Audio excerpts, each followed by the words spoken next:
नमस्कार। अ, अभी ये जो ड्रग रैकेट का इशू चल रहा है और ड्रग बॉलीवुड कनेक्ट का जो इशू चल रहा है, उसके ऊपर एज़ अ कॉमन मैन, एक आम आदमी की तरह मैं अपना व्यू प्रेज़ेंट करना चाहता हूँ। सी फर्स्ट ऑफ ऑल बॉलीवुड से बहुत सारी पर्सनैलिटीज़ जो हैं, वो इस चीज़ के ऊपर अपसेट हैं कि बॉलीवुड को ही क्यों सिंगल आउट किया जा रहा है, why Bollywood and all that. So what I think is that with great power comes great responsibility. Spiderman movie में हम सब ने सुना है and that is one of the famous dialogues from the movie for me कि with great power comes great responsibility. So Bollywood is definitely powerful हैं, वो बहुत सारे लोग उससे इंस्पिरेशन लेते हैं या बहुत सारे लोग उनको फॉलो करते हैं। सो डेफिनेटली एक बिग रिस्पॉन्सिबिलिटी आ जाती है बॉलीवुड के ऊपर, because so many youngsters and so many people are following them. तो आज की तारीख में अगर कोई स्टार कोई ड्रग्स ले रहा है या कुछ ऐसा कुछ गलत काम कर रहा है, तो बहुत सारे कॉलेज स्टूडेंट्स हैं या बहुत सारे लोग जो उस एज में हैं, जो डिस्टिंग्विश नहीं कर पाएंगे राइट और रॉन्ग के बीच में, या इवन बड़े हैं लेकिन नहीं डिस्टिंग्विश कर पाएंगे, दे में start following the stars actually. तो अगर वो ड्रग ले रहे हैं, अगर वो एक स्टाइल स्टेटमेंट जैसा प्रोजेक्ट होता है, तो बहुत सारे लोग वो चीज़ करना शुरू कर सकते हैं और करते हैं, राइट। सो इट्स इम्पॉर्टेंट कि अगर ऐसा कुछ क्लीन अप अगर बॉलीवुड में हो रहा है तो वो होना चाहिए। एक्स परसेंटेज है, भले वो 5 है, 10 है या 2 है, दैट इज़ ई मटेरियल।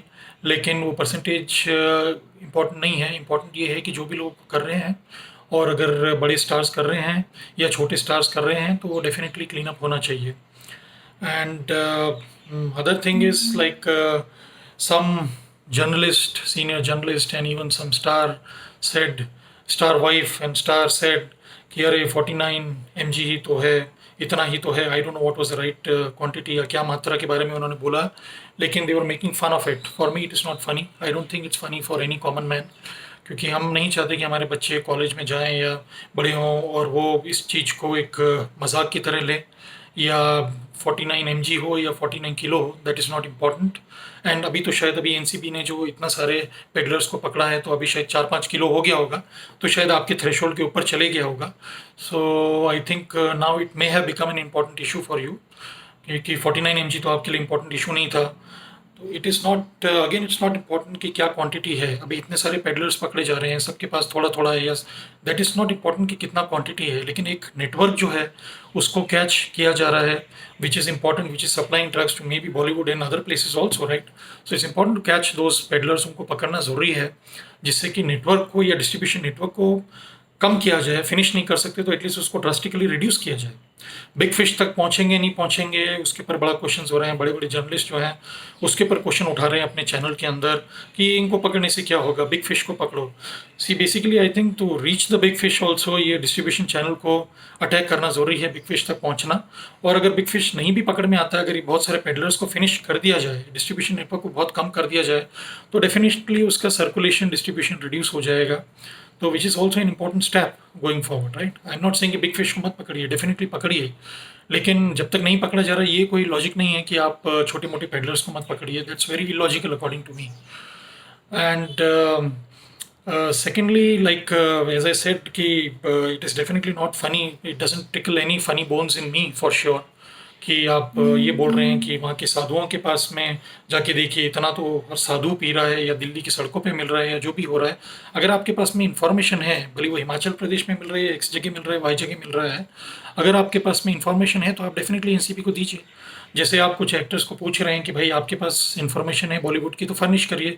वैसे आपके पास में हिमाचल की या साधुओं की या जहाँ की भी इन्फॉर्मेशन है दिल्ली की सड़कों की, तो आप इन्फॉर्मेशन शेयर करिए एनसीबी के साथ में, या जो भी नारकोटिक्स डिपार्टमेंट है उसके साथ में शेयर करिए, सो दैट वो सब भी पकड़ा जाए। ऐसे कर करके ही धीरे धीरे ये रैकेट ख़त्म होगा। So definitely I will again say that Bollywood don't take it, should not take it personally।